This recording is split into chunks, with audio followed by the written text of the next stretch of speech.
And you're listening to WTJU Charlottesville on this last day in May. For those who are listening in the future, when the Stephane Wrembel Band are in Charlottesville to close out a tour before they head back up north. And they've graciously agreed to stop by WTJU stage for a live session. Before I chat with y'all, first of all, welcome. How about you kick off with one? Hello, Peter. Thank you.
Live here at the stage, the sounds of 4/5 of the Stephane Wrembel Band unplugged. We are leaving out the drummer this afternoon, but here on the 31st of May, we encourage you to make it down to the Southern as the band closes out its tour at the Southern at 8 o'clock with doors opening at 7:30. And welcome back, Stephane. Thank you, Peter. Very glad to be back. Thrilled to get you back here. Stephane, would you introduce the members on the stage for us? Yes, we have Josh Kay on guitar, Daisy Castro on violin, Ari Folman-Cohen on bass, and the ghost drummer on stage, but he's going to be a real drummer tonight, is Nick Anderson. Well, the last time you came through with the band, the drummer was fast asleep on the sofa as you played. This time he's awake for us. So I think he woke up since then and he went back to sleep in the car maybe. Thrilled to get you all back to Charlottesville. And Stephane, for those who don't know you, born in France in Fontainebleau, is that right? I was born in Paris but raised in Fontainebleau till I was 26. And you didn't start with the guitar, but you started with the piano, is that? Yes, when I was 4 years old. My mom said that music is part of education. So she was like, as music is part of education, you need to learn the piano. And then as you got into your teen years, you discovered a band called Pink Floyd, was it? Or? Well, I discovered Pink Floyd when I was 5 years old. Ah, okay. So when The Wall was released, that was like my first musical shock. And actually, my very first musical shock was Hotel California. When I was a kid, I was maybe 3-4 years old, and I heard that song, and I immediately fell in love with it, and I fell in love with the drums. I had a fascination, and I saw the video, on TV, and I was like, "What the heck is that thing?" And I don't know. That was like the first song I remember really loving. And then Pink Floyd came out with The Wall, which became my first real big musical shock. And then came The Police. I remember my mom coming home with the new record of The Police, and it was Ghost in a Machine. It was different times, man. She came home, and I remember she was holding it in hand. She was like, "I got the new Police." And so she started calling everyone, organizing a party. So everyone came on the Saturday night, listening to the new Police, because my parents had a good sound system, They loved music like that. And then it was always an opportunity to do a party, have some food, and listen to the new record. It was amazing. And so when you went from the piano to guitar, did you start with the electric, or did you actually start with an acoustic guitar? A bit of both. Right. But directly it was more the electric stuff. Like when I started the guitar, my dream was to play Is There Anybody Out There by Pink Floyd. I was like, oh my God, I wish I could play that song. I really love it. That's beautiful and all. So I got my hands on a guitar. And maybe after 2 weeks or 3 weeks, I could play it. I was like, oh, that was not that hard. And then I continued to practice real hard, Then I discovered improvisation and stuff. So all I was doing was playing guitar. At that point, when I started playing guitar, that's all I cared about. And at what age did you become aware that you were in the home of Django Reinhardt? I always knew because I grew up, we grew up there with his name floating around always, But without it being a strong presence, it was just like floating around, And because he lived in Fontainebleau, like near Fontainebleau in a little town called Samois-sur-Seine, which is like, it touches Fontainebleau. It's the same thing, basically. And so he lived there, and he's buried there. And I remember when I was 15 and we used to go out and have drinks with friends, because, in France at that time, we were like, it was more laid back about having drinks when you're 15. So we would go to the pub and get a couple of beers. And I hope my mom's not listening. Though I'm 48 now, so that's okay. Now she can know the truth, what I was doing when I was 15 on Saturday night. But we would go to the pub, and there was always Babik Reinhardt there, his son. So very early, he was like, "Hey, you see that guy? This is Babik Reinhardt. This is Django's son." He was there, like drinking his whiskey, smoking his cigarettes. It was a whole old school, Were you running into a lot of tourists coming to try to find the place where Django Reinhardt had lived? No, it's a very peculiar place. Fontainebleau is kind of like the epicenter of the French culture. Everything is there. It's concentrated there. A lot of things are born there. This is the home of the kings. The castle of the kings is there. No one knows. No one cares. Impressionism was born there. No one cares. Debussy went there with Ravel. They composed a lot. No one cares. Stéphane Mallarmé was there. No one thing, but very magical.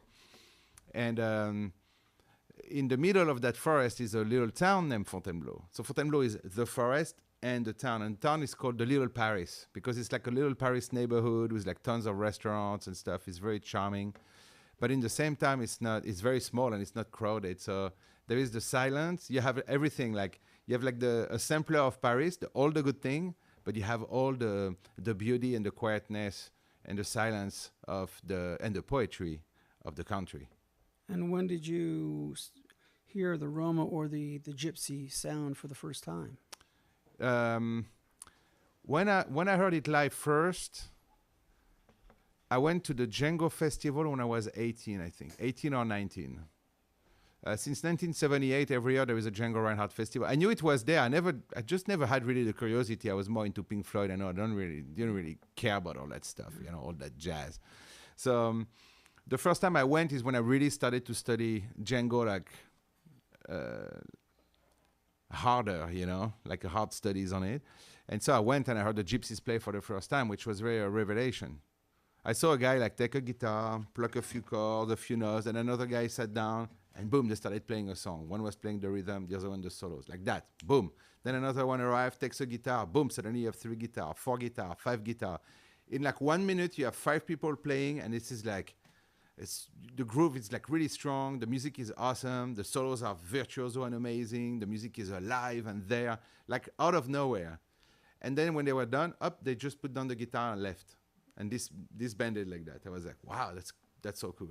That's the way it is. Would they take turns swapping lead, or for that piece, would one of them take lead and the others would just accompany? Yeah, I think like 2 or 3 of them took solos, and after, they played a couple of songs, 2, 3 songs, and then that was it.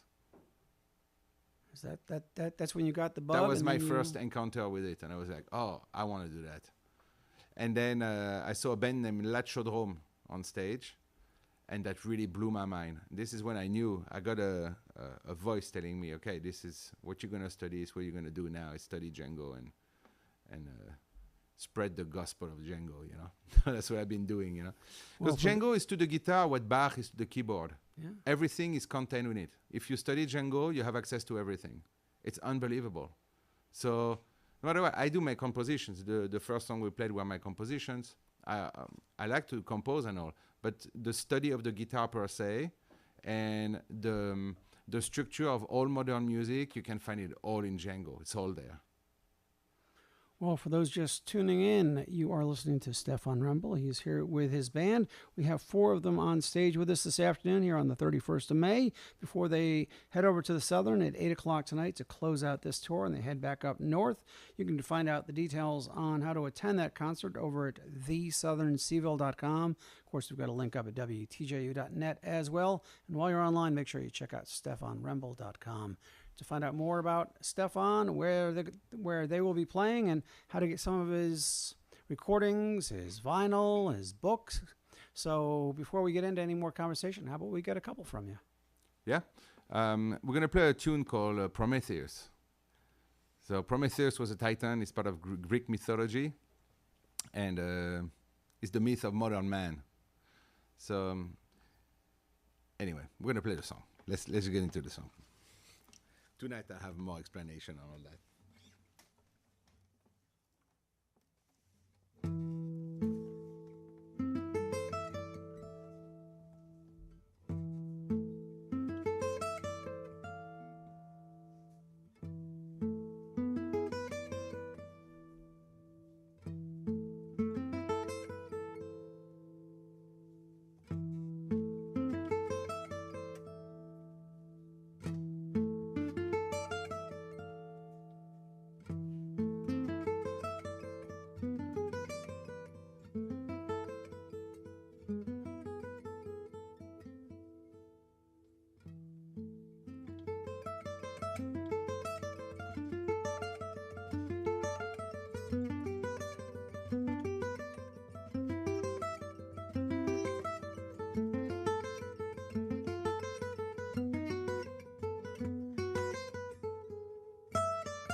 And to stay in a little bit in that mythological vibe, we're going to go to a song inspired by the Rite of Spring by Stravinsky. Not so much the music, because the music is inspired by itself. It's already like a masterpiece. There's nothing to do about that. But the subject of the ballet, which is basically it's the spring coming, and there's going to be a young lady, a young virgin being chosen as a sacrificial victim to the gods of spring. So there is a whole ballet around that with the dances and stuff. So this song is called Mystic Circles. So imagine that young lady, the chosen one, dancing herself for the last time to death. So it's called Mystic Circles. As a sacrificial victim, of course, which is a different thing. Anyway, that's not really happening in the real world, but.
Thank you. Mystic Circles, done from 4 of the 5 members of the Stephane Wrembel Band here at the stage on this 31st day of May, where we have got them up on stage, unplugged, acoustic as could be, but you can catch them tonight along with their drummer at 8 o'clock at the Southern. Doors opening at 7:30, and they'll have their pedal boards out and get to hear lots of great music, original, some Django, I suspect, thrown in there as well. Well, before we heard those 2 pieces, Stephane, we were talking about how you started to become more in touch with the Gypsy and Roma sound. And did I read correctly that you started to perform at weddings and others just to get the chance to learn? By the way, the word Roma doesn't exist. It's an invention. Okay. You have Gypsy is a generic term for all the 3 groups, the main groups, which are Rom, Eastern Europe, Tzigan, also at Tziganos, Tziganes.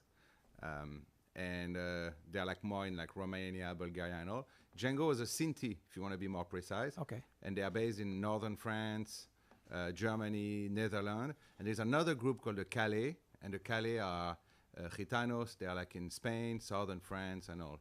But Gypsy is the common name, you know, for all them. Roma is just, I don't know who invented that, but it doesn't exist. It's no longer there. Okay, gotcha.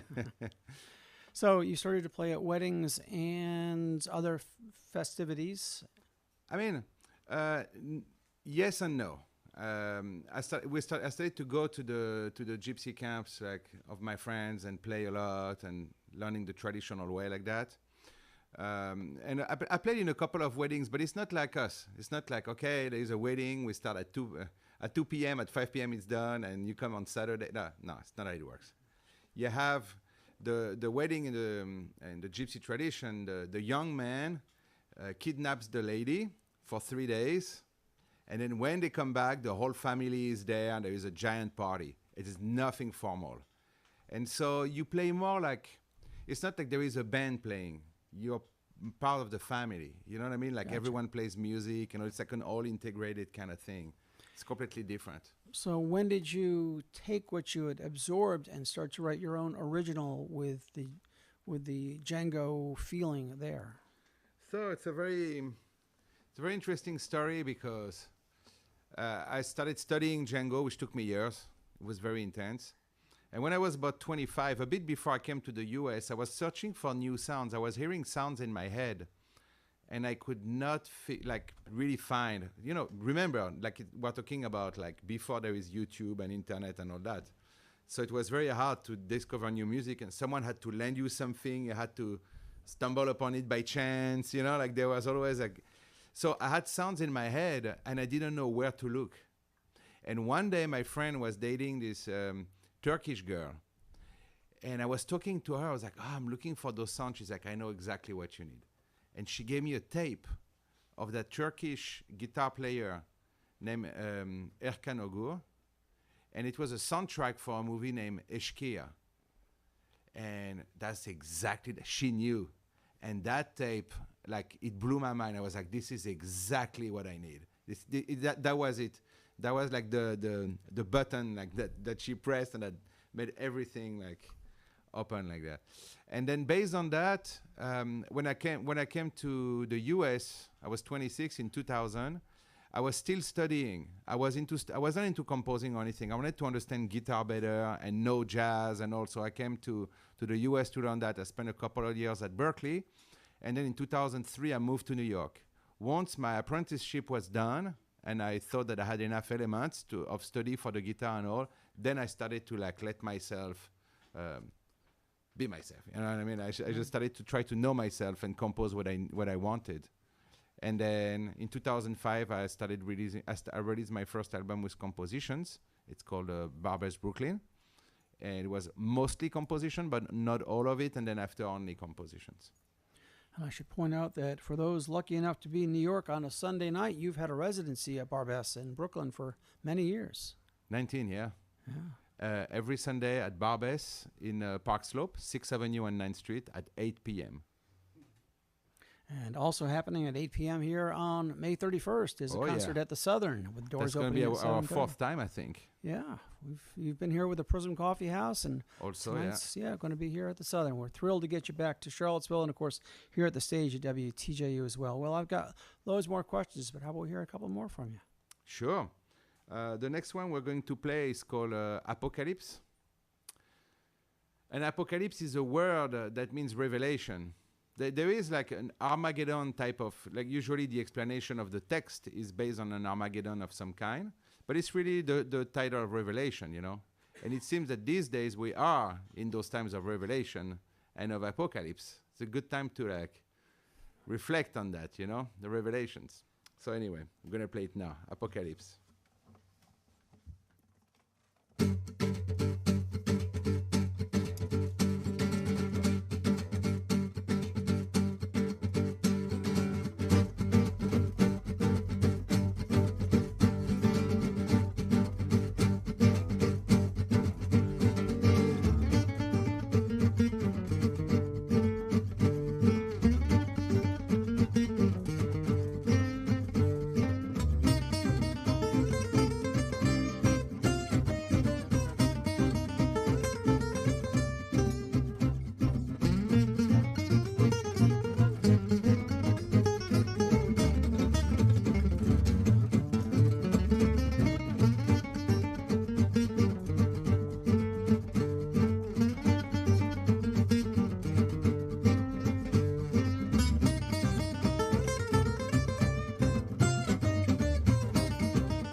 Thank you. The next one we're going to play is called Bistro Fada, and that's the theme I wrote for the Woody Allen movie Midnight in Paris.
Thank you.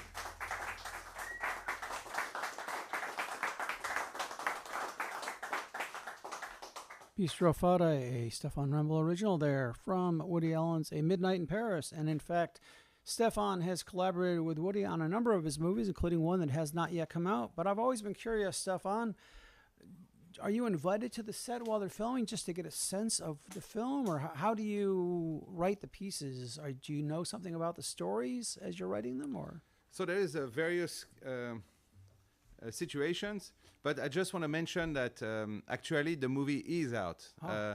I'm the composer for Rifkin Festival. Okay. Rifkin Festival was just released like last year, I think, or 6 months. I don't know really because of the lockdowns and stuff, all that mess. So it was released in the middle of that, and I forgot the date exactly, but like not so long ago. And it's a movie that you can watch, I think, on Amazon. It's called Rifkin's Festival. It's a good movie, and I did all the music, so that was great. So the first one I did was Vicky Cristina Barcelona. They used my music. They asked my permission to use my song because he put it on his movie and he loved it. So that was the first one. Then the second one was Midnight in Paris. So they called me and they said, hey, could you compose a theme that would capture the soul of Paris, you know, like. And I was like, okay, I try. So I did that song, and they loved it, and they put it everywhere, so that was perfect. The third one, they asked me to compose a song and to play in the movie Magic in the Moonlight. So I went there. It was in the south. The set was in the south of France, in Nice. So I spent a couple of days with them all, and it was with Emma Stone. What's the name of this guy? The guy who played the king in that movie. I forgot his name. He's like very famous. That's terrible. I forgot his name, but whatever. I'm terrible with names. And of course, Woody was there, and everyone. So I saw him like directing and stuff, and I was actually in a scene with a dialogue, and I was playing the song and all that. And the scene got deleted. It's one of those scenes, you know. So that's it. I mean, so you have to buy the DVD for the extended cut. Yeah. It's somewhere in the universe now, but not on the movie. And then they asked me. They needed a composer for Rifkin Festival, and we worked together a number of times back then. And you know, my music and stuff. So they asked me first, and I was there, and he asked me if I could compose a few songs to see what I could come up with. So I watched a couple of scenes, and I sent the songs. He was like, "Oh, that's perfect. That's exactly what I need." And composed. Give me a couple more like this, like that. So, it's never like, I need a song in A minor with that kind of beat. I need a swing with this. But now it's like, okay, I need something romantic with guitars, or I need like, there is a scene, like there is a wedding and there is a cocktail hour or something. I need the background music for that. Or there is like these situations, where they walk there, like, can I need something for that? There's not much indications, and I have to kind of figure it out. So what I did is at home send a bunch of songs, and he would pick whatever he liked or not. He said, that's great, I can use it. This I won't use, this I will.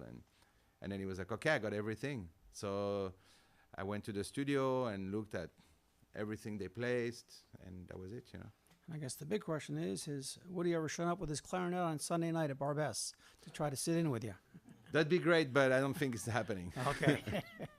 Those just sitting in, we do have Stephane Wrembel and his band here on our stage for the 5 members.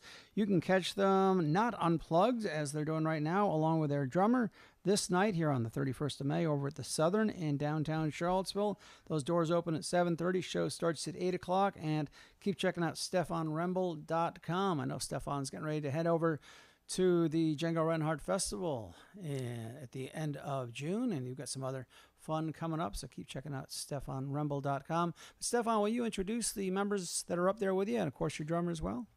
Yes, so the invisible drummer that's going to be there tonight is Nick Anderson. And we have Ari Folman-Cohen on bass, Daisy Castro on violin, and Josh Kay on guitar. Yes, indeed. And Stephane, of course, you've been performing for a long time. Have you hit how many of the continents so far as a performer? I haven't been to Australia. Otherwise, but, I kind of don't like big spiders, so I'm not in a rush. One day, if it comes, it comes, but no rush for the big spiders. Are there any spider experts there who want to be a wrangler for Stephane so he can finally hit that continent? Check out StephaneWrembel.com.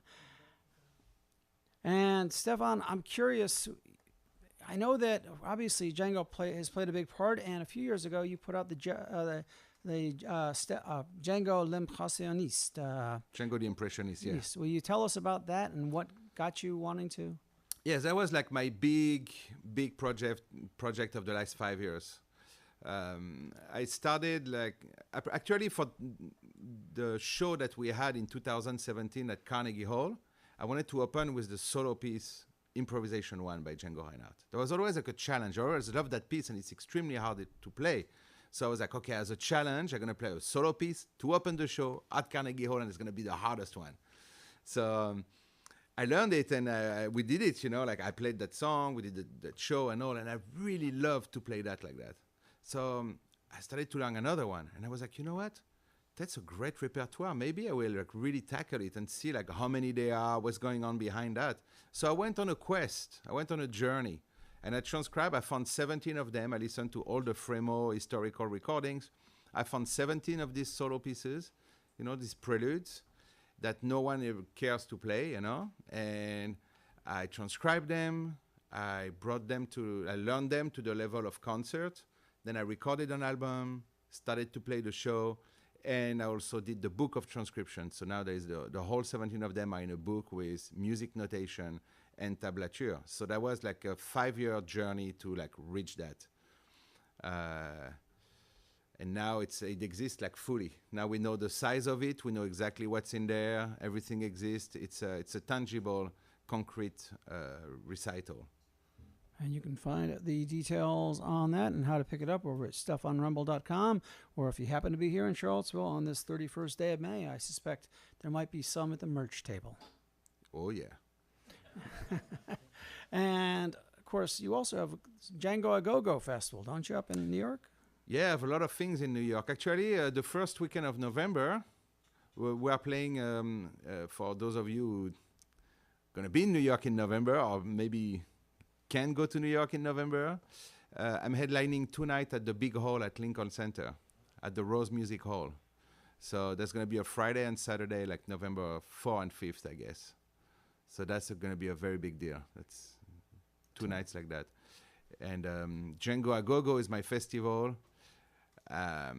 Next year I have some very special guests, very special, from Europe. Great masters. I cannot name them yet. One is from Holland. So already like people who are in this like can start a guess, but they won't, because that's not who they expect. It's someone perhaps bigger. And also some like great French masters. We're going to have 5 masters coming from Europe. And we're going to have a series of concerts with the final show at the legendary Town Hall in New York City. It's also a beautiful room, 1,500 seats. Beautiful, beautiful theater, legendary. And we're going to have also the guitar camp. I'm going to have the guitar camp for probably 40 or maybe 50 students tops. But we have like groups of 10 students and everyone studies with everyone. That's the thing with Django A Go-Go. For my guitar camp, everyone studies with all the masters. So, and there's a lot of jamming. Then when we're done with the concerts, we go to the pubs and we jam and all night. It's really cool. It's really a good festival. It's a week long. And it's going to be the first week of May 2023. And never too early to get signed up for that over at StephaneWrembel.com to find out more. And if memory serves, a few years back, you actually brought in one of Virginia's own, Larry Keel, to be part of Django A Go-Go. Oh, yeah. Larry Keel. I love Larry. He's going to be back. He's going to be back. Okay. Not this year, but he's on my short list. Like, I really want him back. So I hope to play with him soon again. So check out Django A Go-Go coming up in May of 2023. Well, again, those who happen to be in Charlottesville on the 31st of May, which is when we have Stephane and his great group here on our stage, they are at the Southern. The doors opening at 7:30. Show starts at 8 o'clock. We're going to have not only these 4 who will be plugged in with all their great gear, but we're also going to have their drummer with them, and you'll hear an entirely different kind of show. So, Stephane, maybe we can get you to close out with one more before we let you walk out? Yeah. We're going to play one of my compositions called Barbès Brooklyn. It's a tribute to that club in Brooklyn where we play every Sunday night at 8. So if you ever find yourself in New York, that's also still going on, But we're going to play that song now. Thank you.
Thank you.